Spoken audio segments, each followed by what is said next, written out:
നമസ്കാരം. ഞാൻ നിങ്ങളുടെ പ്രിയപ്പെട്ട കഥാകാരി ഡോക്ടർ ബീന. ഓർമ്മച്ചുരുളിൻ്റെ 12ാം എപ്പിസോഡിലേക്ക് സ്വാഗതം. അധ്യാപക ധർമ്മത്തെപ്പറ്റി. എൻ്റെ കോളേജ് അധ്യാപന ജീവിതത്തിനിടയിൽ ഒരുപാട് സംഭവങ്ങൾ ഞാൻ കണ്ടിട്ടുണ്ട്, അനുഭവിച്ചിട്ടുണ്ട്. ഒന്നാമതായി എനിക്ക് പറയാനുള്ളത് വിദ്യാർത്ഥികളോട് ഒരു തരത്തിലും നമ്മൾ വേർതിരിവ് കാണിക്കരുത് എന്നുള്ളതാണ്. അത് മിടുക്കിൻ്റെ കാര്യം കൊണ്ടോ സ്വാധീനം കൊണ്ടോ രാഷ്ട്രീയം കൊണ്ടോ ഒന്നുകൊണ്ടും വേർതിരിവ് കാണിക്കരുത്. ഇൻറ്റേർണൽ അസസ്മെൻ്റ് ഒക്കെ ഉള്ള കാലമാണല്ലോ ഇത്. കുട്ടികളോട് വ്യക്തിവൈരാഗ്യമോ പൂർവ്വവൈരാഗ്യമോ ഒക്കെ വെച്ച് പുലർത്തരുത്. അതിൻ്റെ പേരിൽ അവരെ പരീക്ഷ എഴുതിക്കാതെ ഇരിക്കുകയും വർഷം നഷ്ടപ്പെടുത്തുകയും ചെയ്യുന്ന അധ്യാപകർ നമ്മുടെ ഇടയിൽ ചുരുക്കമായെങ്കിലും ഉണ്ട്. നമ്മുടെ കുഞ്ഞുങ്ങളെപ്പോലെ വിദ്യാർത്ഥികളെ കാണാൻ കഴിയാത്തവരാണ് അങ്ങനെയൊക്കെ ചെയ്യുന്നത്. ഓരോ വിദ്യാർത്ഥിയും ഒരു കുടുംബത്തിൻ്റെ അത്താണിയാകേണ്ടവനാണെന്ന് മറക്കുന്നത് കൊണ്ടാണ്.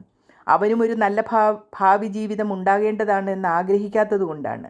പ്രത്യേകിച്ചും ഞങ്ങളുടെ കോളേജ് ഒരു ഉൾനാട്ടിലുള്ള സാമ്പത്തിക പിന്നോക്കമുള്ള കുട്ടികൾ പഠിക്കുന്ന സ്ഥാപനമാണ്.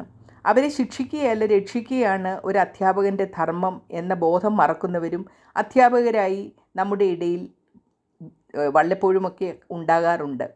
അധ്യാപകർ തമ്മിലുള്ള വടംവലിക്കും വിദ്യാർത്ഥികൾ ബലിയാടുകളാകാറുണ്ട്. നമ്മുടെ സ്വന്തം കുട്ടികൾ എത്ര തെറ്റ് ചെയ്താലും നമ്മൾ അവരെ കൈവിടുമോ? വിദ്യാർത്ഥികളും അച്ചടക്കം കൈവിടുന്നത് ഒരിക്കലും അഭികാമ്യമല്ല. ഗുരുക്കന്മാരെ ബഹുമാനിക്കുകയും വേണം. എൻ്റെ 34 വർഷത്തെ ഔദ്യോഗിക ജീവിതത്തിൽ മേൽപ്പറഞ്ഞ പ്രശ്നങ്ങൾ കാണുമ്പോൾ ഞാൻ ആരോടായാലും ചോദ്യം ചെയ്യുകയും വിദ്യാർത്ഥികളെ സഹായിക്കാൻ ഏതറ്റം വരെ പൊരുതുകയും ചെയ്തിട്ടുണ്ട്. അത് വളരെ ചാരിതാർത്ഥ്യതയോടുകൂടി ഞാൻ ഓർക്കുകയാണ്. അങ്ങനെ പ്രശ്നങ്ങളിൽ നിന്ന് രക്ഷപ്പെട്ട ജീവിതത്തിൽ വളരെ നല്ല നിലയിലെത്തിയ കുട്ടികൾ ഇന്നും നന്ദിയോടെ ആ കാര്യങ്ങൾ എന്നോട് ഷെയർ ചെയ്യാറുമുണ്ട്. പലരും ഇന്ന് ഗവൺമെൻറ് ജോലിക്കാരായി ഉന്നത സ്ഥാനങ്ങളിലെത്തിയിട്ടുണ്ട്. അത് അഭിമാനം നൽകുന്ന വസ്തുതയാണ്.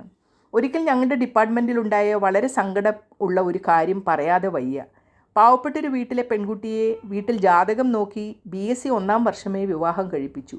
ഇടയ്ക്ക് വെച്ച് സ്വാഭാവികം ആയി ആ കുട്ടി ഗർഭിണിയായി, പ്രസവിച്ചു. ആ കുട്ടി അതിൻ്റെ പേരിൽ കുറേ അവധികൾ എടുത്തു. അതുവരെയുള്ള എല്ലാ പരീക്ഷകളും ആ കുട്ടി പാസ്സായതുമാണ്. ഫൈനൽ ഇയർ പരീക്ഷയ്ക്ക് കുറച്ച് അറ്റൻഡൻസ് തികയാത്തതുകൊണ്ട് ക്ലാസ് ട്യൂട്ടർ NOC കൊടുത്തില്ല. ഡിപ്പാർട്ട്മെൻറ്റ് ഹെഡും അതുകൊണ്ട് NOC കൊടുത്തില്ല. അതുകൊണ്ട് പ്രിൻസിപ്പലും പരീക്ഷ എഴുതാൻ സമ്മതിച്ചില്ല. മെഡിക്കൽ സർട്ടിഫിക്കറ്റ് കൊടുത്തിരുന്നു, എങ്കിലും കുറച്ച് കുറവ് അറ്റൻഡൻസിൽ വന്നു. കുട്ടി കരഞ്ഞുകൊണ്ട് പല പ്രാവശ്യം ഡിപ്പാർട്ട്മെൻറ്റിൽ വന്നു. എൻ്റെ ജീവിതം പോകുമെന്ന് പറഞ്ഞ് കരഞ്ഞിട്ടും ഇവരുടെ ആരുടെയും മനസ്സിൽ അലിഞ്ഞില്ല.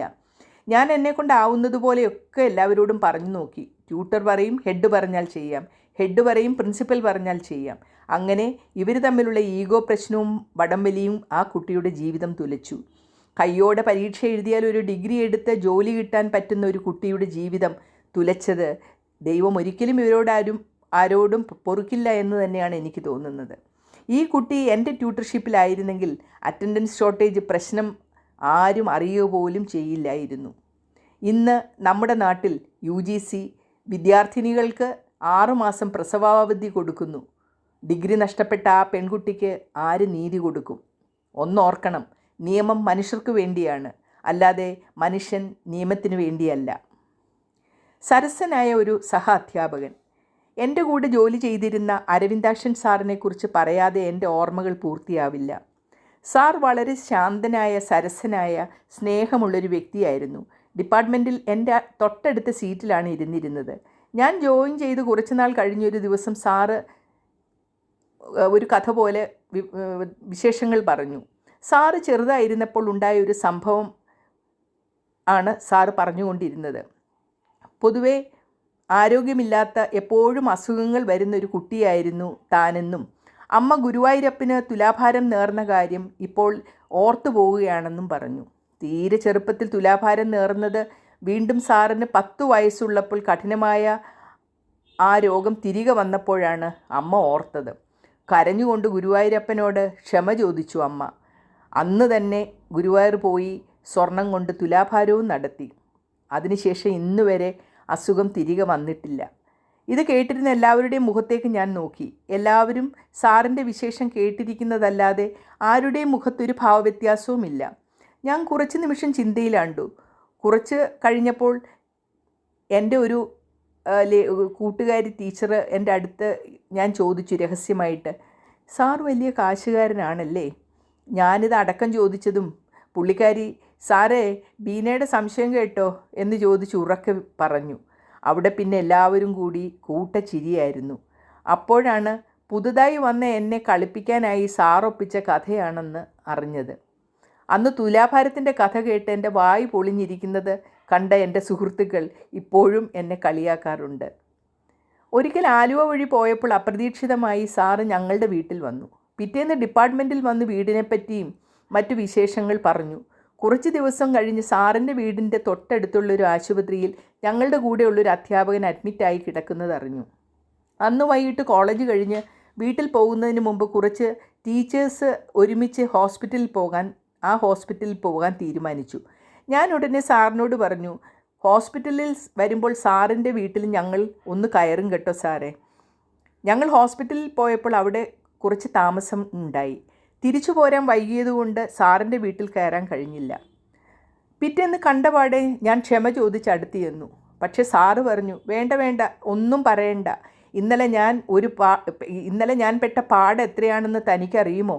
താൻ ഒരാൾ വരുന്ന പ്രമാണിച്ച് ഞാൻ ഇന്നലെ വീട്ടിൽ ചെന്നപാടെ മേശപ്പുറത്ത് എടുക്കാൻ പാകത്തിന് എളുപ്പത്തിൽ നിരത്തി വെച്ചിരിക്കുന്ന ബുക്കുകളും പാത്രങ്ങളും ബ്രഷും പേസ്റ്റും എല്ലാ സാധനങ്ങളും ഒരു ബെഡ്ഷീറ്റിൽ പൊതിഞ്ഞു കെട്ടി കട്ടിലിനടിയിൽ തിരികെ കയറ്റി.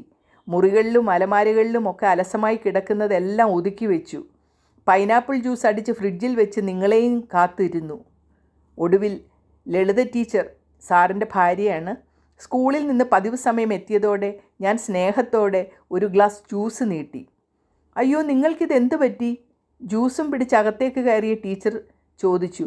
അയ്യോ, ഇവിടെ ഇരുന്ന സാധനങ്ങളൊക്കെ എന്തിയെ? കള്ളം കയറിയോ ഇവിടെ?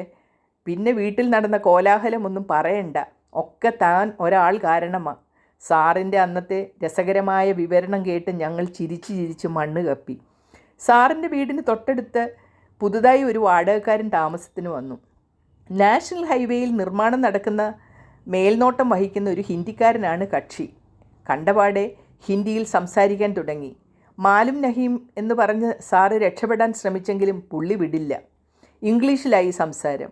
വല്ല കണക്കിനും തൽക്കാലം എന്തൊക്കെയോ പറഞ്ഞ് തടി തപ്പി. അയാൾ താമസത്തിന് വന്ന ശേഷം സമാധാനത്തിൽ ഇതുവരെ സ്വന്തം വീടിൻ്റെ പുറത്തിറങ്ങാൻ പറ്റുന്നില്ല എന്ന പരിവേദനം വളരെ തമാശയോടുകൂടി പറയുകയും ജനലിൽ കൂടി ഒളിഞ്ഞു നോക്കി അയാൾ അവിടെ ഒന്നും ഇല്ലെന്ന് ഉറപ്പ് വരുത്തിയിട്ടാണ് പുറത്തിറങ്ങുന്നത് എന്ന് സാറിൻ്റെ കഷ്ടപ്പാട് പറയുകയൊക്കെ ചെയ്യുന്ന സാറിൻ്റെ മുഖവും എല്ലാം ഞങ്ങളെ കുടുകൂടാ ചിരിപ്പിക്കുമായിരുന്നു. തൊട്ടടുത്ത സീറ്റിലിരുന്ന് വീട്ടുവിശേഷങ്ങൾ എപ്പോഴും തമ്മിൽ കൈമാറുമായിരുന്നു. രാത്രി ഭക്ഷണം കഴിഞ്ഞ് പാത്രം കഴുകാൻ പോകുമ്പോൾ ഇപ്പോൾ ചെയ്യേണ്ട, രാവിലെ ഞാൻ കൂടി എണീറ്റ് വന്ന് സഹായിക്കാമെന്ന് രയിച്ചാൻ എന്നോട് പറയും. രാവിലെ ആവുമ്പോൾ ആളുടെ വാഗ്ദാനമൊക്കെ മറക്കുകയും എനിക്ക് തന്നെ പാത്രം കഴുകേണ്ടി വരികയും ചെയ്യുന്ന കാര്യം ഒരു ദിവസം ഞാൻ സാറിനോട് പറഞ്ഞു. സാറും വീട്ടിലെ കാര്യങ്ങൾ പൊടിപ്പും തൊങ്ങലും ഒക്കെ വെച്ച് പറഞ്ഞ് ഞങ്ങളെ ചിരിപ്പിക്കാറുണ്ട്. ഒരു ദിവസം രാവിലെ ഡിപ്പാർട്ട്മെൻറ്റിൽ വന്ന് സീറ്റിലിരിക്കുന്നതിനിടെ സാർ ഒരു കവർ എനിക്ക് നീട്ടി. എന്താണെന്ന് ചോദിച്ചപ്പോൾ സൗകര്യം പോലെ നോക്കാൻ പറഞ്ഞു. അവിടെ നിന്ന് പോവുകയും ചെയ്തു. ഞാൻ ആ പീരീഡ് ക്ലാസ് കഴിഞ്ഞ് വന്ന് സാറ് തന്ന കവർ പൊട്ടിച്ചു നോക്കിയപ്പോൾ വഞ്ചിക്കപ്പെടുന്നവർ എന്ന ഒരു കഥയാണ്. സാർ എഴുതിയതാണ്. സരസമായി എഴുതിയിരിക്കുന്ന ആ കഥ ഞാൻ പറഞ്ഞ സംഭവങ്ങളെയും എന്നെയും കുറിച്ചായിരുന്നു. സാർ ക്ലാസ്സിൽ നിന്ന് വന്നപ്പോൾ എന്നെ നോക്കി ചിരിച്ചത് ഞാൻ ഇപ്പോഴും ഓർക്കുന്നു. ഇനിയും ഒരുപാട് നല്ല ഓർമ്മകൾ സാറിനെ കുറിച്ചുണ്ട്.